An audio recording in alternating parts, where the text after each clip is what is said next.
Day 113, 1 Samuel 21 through 22, and Psalm 52.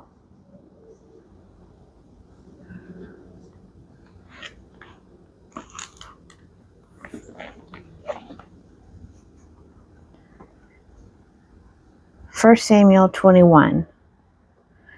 David and the Holy Bread. Then came David to Nob, to Ahimelech the priest. And Ahimelech came to meet David trembling, and said to him, Why are you alone, and no one with you? And David said to Ahimelech the priest, The king has charged me with a matter, and said to me, Let no one know anything of the matter about which I send you, and with which I have charged you. I have made an appointment with the young men for such and such a place. Now then, what have you at hand?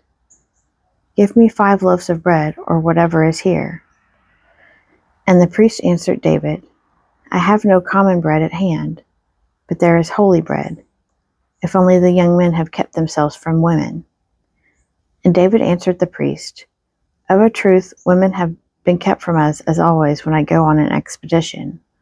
The vessels of the young men are holy, even when it is a common journey. How much more today will their vessels be holy?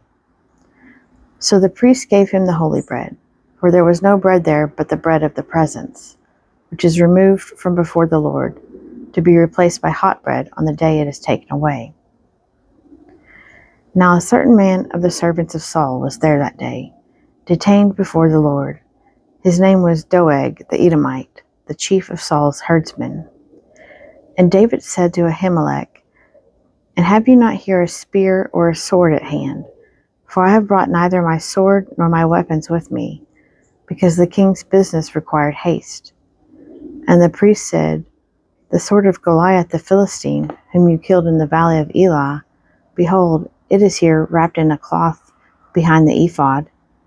If you will take that, take it, for there is none but that here.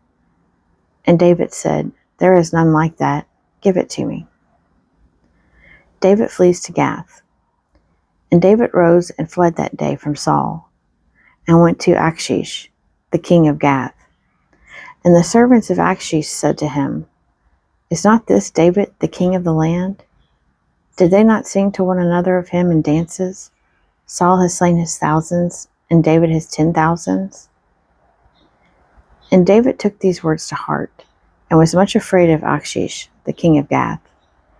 So he changed his behavior before them, and feigned himself mad in their hands, and made marks on the doors of the gate, and let his spittle run down his beard. Then said Achish to his servants, Behold, you see the man is mad. Why then have you brought him to me? Do I lack madmen, that you have brought this fellow to play the madman in my presence? Shall this fellow come into my house? 1 Samuel 22. David and his followers at Adullam. David departed from there, and escaped to the cave of Adullam. And when his brothers and all his father's house heard it, they went down there to him. And everyone who was in distress, and everyone who was in debt, and everyone who was discontented, gathered to him, and he became captain over them. And there were with him about 400 men.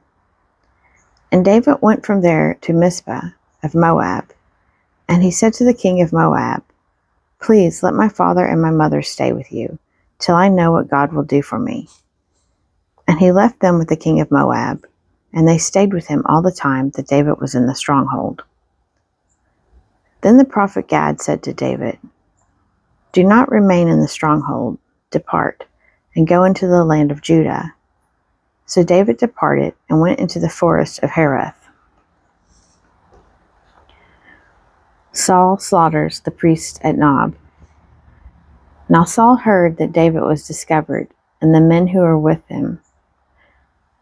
Saul was sitting at Gibeah under the tamarisk tree on the height, with his spear in his hand, and all his servants were standing about him. And Saul said to his servants who stood about him, "Hear now, you Benjaminites. Will the son of Jesse give every one of you fields and vineyards? Will he make you all commanders of thousands and commanders of hundreds, that all of you have conspired against me? No one discloses to me when my son makes a league with the son of Jesse. None of you is sorry for me or discloses to me that my son has stirred up my servant against me, to lie in wait as at this day." Then answered Doeg the Edomite, who stood by the servants of Saul, "I saw the son of Jesse coming to Nob, to Ahimelech the son of Ahitub. And he inquired of the Lord for him, and gave him provisions, and gave him the sword of Goliath the Philistine." Then the king sent to summon Ahimelech the priest, the son of Ahitub, and all his father's house. The priests were at Nob, and all of them came to the king. And Saul said, "Hear now, son of Ahitub." And he answered, "Here I am, my lord." And Saul said to him, "Why have you conspired against me, you and the son of Jesse, in that you have given him bread and a sword, and have inquired of God for him, so that he has risen against me, to lie in wait as at this day?" Then Ahimelech answered the king, "And who among all your servants is so faithful as David, who is the king's son-in-law and captain over your bodyguard, and honored in your house? Is today the first time that I have inquired of God for him? No. Let not the king impute anything to his servant, or to all the house of my father, for your servant has not known nothing of all this, much or little." And the king said, "You shall surely die, Ahimelech, you and all your father's house." And the king said to the guard who stood about him, "Turn and kill the priests of the Lord, because their hand also is with David." And they knew that he fled, and did not disclose it to me. But the servants of the king would not put forth their hand to fall upon the priests of the Lord. Then the king said to Doeg, "You turn and fall upon the priests." And Doeg the Edomite turned and fell upon the priests, and he killed on that day 85 persons who wore the linen ephod. And Nob, the city of the priests, he put to the sword, both the men and women, children and sucklings, oxen, donkeys, and sheep, he put to the sword.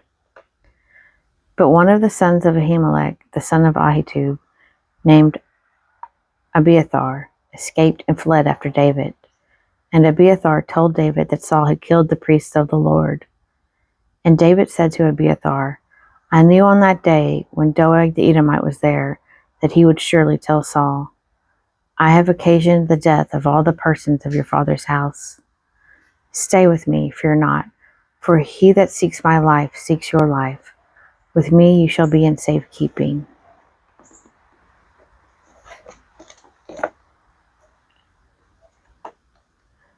Psalm 52. Judgment on the deceitful.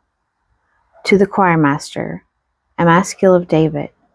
When Doeg the Edomite came and told Saul, "David has come to the house of Ahimelech." Why do you boast, O mighty man, of mischief done against the godly? All the day you are plotting destruction. Your tongue is like a sharp razor, you worker of treachery. You love evil more than good, and lying more than speaking the truth. You love all words that devour, O deceitful tongue. But God will break you down forever. He will snatch and tear you from your tent. He will uproot you from the land of the living. The righteous shall see and fear, and shall laugh at him, saying, "See the man who would not make God his refuge, but trusted in the abundance of his riches, and sought refuge in his wealth. But I am like a green olive tree in the house of God. I trust in the mercy of God forever and ever. I will thank you forever because you have done it. I will proclaim your name, for it is good, in the presence of the godly."